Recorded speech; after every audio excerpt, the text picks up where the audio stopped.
In the counseling profession, it is essential to have a heart posture of humility and awareness. Of course, there can be barriers that impede successful therapeutic relationships between the counselor and client. Some points of consideration to take a leap over these barriers include cultural humility, cultural awareness, advocacy, and social justice. Cultural humility essentially means we are the client. We're there for the client. We're there to serve the client. This means that clients might not look, sound, or relate to the same life experiences that I have lived. Their perception of the world and context might be completely different than mine.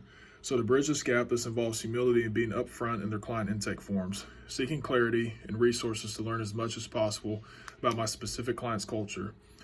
This is the direct opposite of pride, which says I know it all, where the perspective should shift to mine no matter what. Cultural awareness. This includes being aware of how my upbringing, social status, and perspectives might influence my counsel. This is particularly difficult to navigate and requires you to take a consistent, pinpoint look at your own heart.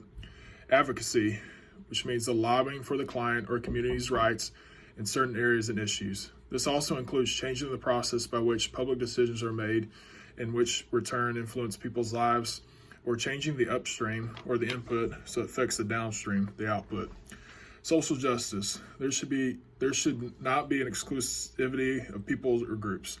This is the idea that all should have access and the ability to live freely, fairly, equally, and peacefully. It's impossible to start at the same social level. However, everyone has the same opportunity to succeed. For example, no group is more important than the other based either on race, age, or sex, for example. A Bible verse that stood out to me is in Mark chapter 11, verse 17. And he began to teach and say to them, "It is not written, 'My house shall be called a house of prayer for all the nations,' but you have made it a robber's den." Jesus was not saying I'm mad at Jews or non-Israeli lives matter, but he was pointing to the fact that, hey, you guys are doing something prohibiting from allowing all nations to worship by saying only certain types of money can be used to offer sacrifices to me.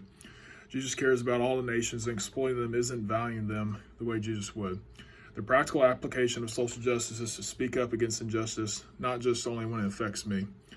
An action that I'll take to demonstrate cultural humility with my clients is to include this in the intake form, to seek to understand by asking questions when opportunities arise as we talk, to pursue those talks, and to also follow up and ask simply, am I understanding you better? If not, how can I? An action that I will take to advocate for social justice for client populations is to continue to take the conservative vote that speaks up for the unborn or pro-life and allows for a better government policies for minorities.